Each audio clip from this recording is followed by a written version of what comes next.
picture with her. I'm sorry. I like it. Me too, bitch. No, please, just shut up. I tried to take a picture of myself, but ain't nobody let me.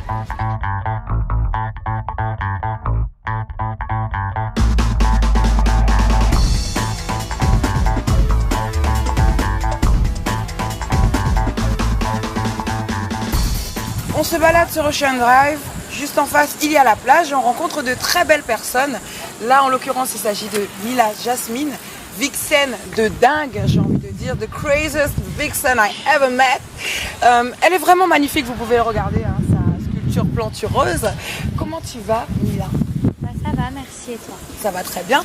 Alors moi j'aimerais que tu me parles un petit peu de ta vie professionnelle, que tu me racontes un peu comment, déjà est-ce que tu as commencé, comment tu es rentrée par cette porte un peu entre la mode, un peu entre la musique, raconte-moi. BBL de Momima qui m'a contactée il y a plusieurs années.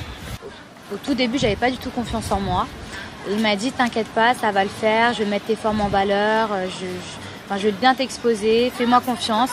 Et j'étais quand même une des premières en France à avoir ces formes et à oser faire des photos en lingerie. Et donc la plupart des filles qu'on voyait étaient quand même relativement fines, maigres et dans le même modèle, voilà. Dans le même moule. Donc j'avais très peur. Je me suis dit, personne va aimer mes photos. Tu pensais que tu étais trop pulpeuse ? Je pensais que j'étais beaucoup trop pulpeuse, D'accord. que ça allait jamais plaire. Et en fait, quand les photos sont sorties, même lui a hésité un peu à sortir les photos, a mis du temps. Et ça a tout explosé. Il a mis une photo plusieurs photos, en fait, une de dos, une de profil et une où on voyait en fait mes hanches et un peu mon postérieur. Et c'est vrai que sur le coup, je voulais pleurer quand j'ai vu les photos. J'ai dit non, tu peux pas publier ça, c'est juste pas possible.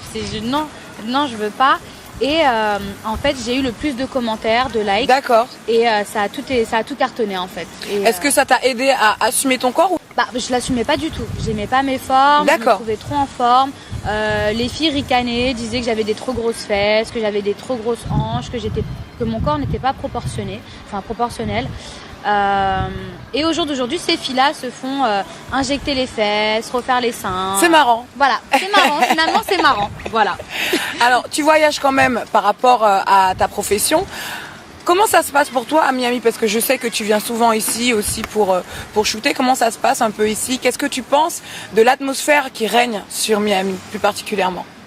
Je pense que l'atmosphère qui règne à Miami est vraiment spéciale et unique. J'aime beaucoup venir à Miami parce que je pense que déjà c'est un endroit où il fait toujours chaud. Donc c'est toujours bien pour pouvoir shooter, pour avoir des shootings à la plage, pour avoir des bookings en soirée, ça marche toujours. Ce que j'aime dans Miami, c'est qu'il y a beaucoup de filles assez pulpeuses, beaucoup de filles en forme, il y a pas mal de vidéos vixen qui me ressemblent et c'est ça que j'aime. C'est ça que j'aime particulièrement dans Miami, justement, travailler avec ces vidéos vixen, avec ces photographes qui ont l'habitude, justement, eux, de prendre ces filles en photo, qui savent sublimer les formes d'une femme. Et puis, c'est toujours la fête. Comme j'ai dit, il fait toujours beau, il fait toujours chaud. J'aime vraiment Miami. Je trouve que voilà. Une journée type de Mila Jasmine, ça donne quoi ? Quand je travaille ou quand je travaille pas ? Quand tu travailles. Alors, quand je travaille, disons que j'essaye de me lever relativement tôt, d'avoir un bon petit déjeuner. C'est important pour moi de bien manger, de bien manger avant. Et oui, contrairement aux idées reçues, quand on travaille dans ce milieu-là de mode, de photo, il faut manger. Voilà. Et oui. Il faut manger. Quand on est une C'est bien de le dire. quand on est une vidéo vixen, il faut manger. Il faut manger pour pouvoir garder ses formes. Manger, attention, je m'entends bien. C'est des choses très très saines. Ça veut dire que ça va être tout ce qui est fruits et légumes, ça va être du poulet. Par contre, nous on a le droit à certains excès que les mannequins n'ont pas le droit pour justement on puisse garder nos formes et entretenir parfaire avec le sport. Voilà. D'accord. Et en ce qui concerne le milieu un peu mode, quelle est la différence flagrante pour toi entre Paris et Miami, par exemple ? Complète. Je pense que les États-Unis c'est vraiment le futur. C'est vraiment le futur, c'est très avancé. Après, moi, j'aime beaucoup tout ce qui se passe à Paris, mais c'est vrai que les gens ont un certain état d'esprit qui n'est pas forcément ouvert et qui est très bien aussi, qui est conservateur. Mais la différence, c'est qu'aux États-Unis, comme tu as pu le constater, tu peux t'habiller comme tu veux, tu peux sortir comme tu veux. Les gens n'ont pas forcément de préjugés. ils ont vraiment trouvé de la beauté dans tout. Voilà. Je veux dire, ici, il y a même des modèles qui font du XXL. Oui, tout à fait. Voilà, je sais plus justement le nom de cette mannequin qui est mannequin et qui pose et qui a un visage sublime et à qui on n'a pas fermé la porte parce qu'elle faisait pas un XXS. Yes. Donc voilà, c'est vrai que la différence entre la France et les États-Unis, c'est vraiment ce côté-là qui est très révolutionnaire en fait. Voilà, exactement. C'est qu'en France, on te laisse pas ta chance si tu rentres pas dans un certain critère de beauté. Alors que la beauté, voilà, il y a des filles qui peuvent être en forme, qui peuvent être petites et qui peuvent être très jolies. Et c'est vrai que dans tout ce qui est casting, télé-réalité, photo, il faut, voilà, ils ont beaucoup d'a priori sur, il faut faire une certaine taille, il faut avoir un certain profil, il faut avoir un certain poids, et ils passent à côté de plein de choses. Donc c'est toujours les mêmes types de filles qu'on voit. C'est toujours la même chose. Voilà. Tu parles de télé-réalité, tu tenterais toi la télé-réalité pour plus de visibilité? Honnêtement, je ne suis pas contre la télé-réalité. Après, voilà, moi j'ai réussi à faire mon petit bout de chemin sans avoir besoin de la télé-réalité. Donc comme quoi on peut sans avoir besoin de la télé-réalité. Moi je cherche à plus percer aux États-Unis et non en France. D'accord. Et je pense que la télé-réalité en France, ça me permettrait d'avoir une bonne visibilité en France que j'ai pas forcément. Donc ça pourrait être un plus, mais ça ne me permettrait pas de pouvoir m'émanciper aux États-Unis, voilà, et dans le monde entier. D'accord. Et en ce qui concerne le cliché un peu Miami, fake city, fake people, quelle est ton opinion par rapport à ça? J'ai pas vraiment eu cet écho. J'ai pas vraiment eu cet écho, mais disons que voilà, ici à Miami, c'est surtout le sculpte du corps. Comme il fait toujours beau, il fait toujours chaud, c'est la plage, les gens doivent beaucoup plus s'entretenir parce qu'ils sont forcément plus exposés à montrer leur corps. C'est un peu comme le Brésil, les filles aiment être belles, refaire faire leurs fesses, leur corps pour justement être toujours exposées en maillot ou en petite tenue. Donc non, moi je suis pas contre, je trouve ça bien cette idée de se montrer, d'être beau, belle. Et côté tendance de mode, tu penses que c'est quoi en ce moment à Miami? Je dirais que la principale qualité de Miami, c'est qu'il n'y a pas de mode. Il n'y a pas de mode. Les gens s'habillent toujours en maillot de bain, en petite tenue, en petit short. Donc il n'y a pas forcément de mode. Voilà, c'est surtout celle qui aura la tenue la plus sexy, le truc le plus mignon, le plus flashy. Parce que quand tu bronzes, c'est joli d'avoir... Le fluo est pas mal voilà, en ce moment. Justement, voilà, tu le portes très bien. Merci.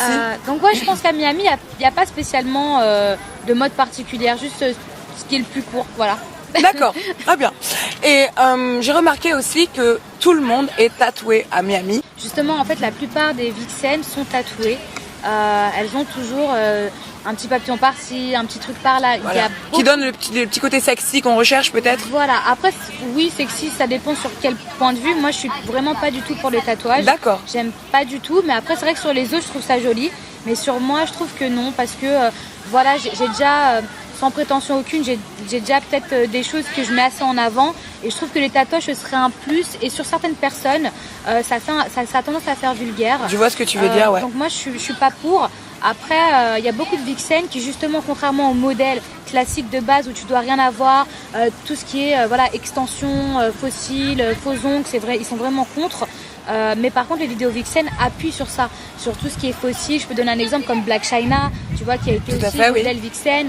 Bah, c'était vraiment tatouage partout, faux ongles, voilà, tu vois, je pense que la plupart des vixen ont un tatouage.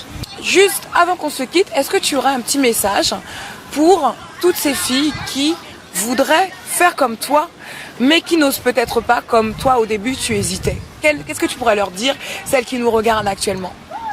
Eh bien, je ne sais pas si je suis bonne en conseil, mais je dirais qu'il faut avoir confiance en soi, que c'est à partir du moment où on commence à s'aimer que les autres commencent à nous aimer aussi, parce que notre regard, c'est très important. Je pense qu'il ne faut pas hésiter, il ne faut pas avoir peur. Après, il ne faut pas tomber non plus dans le trash, dans n'importe quoi. Il ne faut pas accepter tout et n'importe quoi.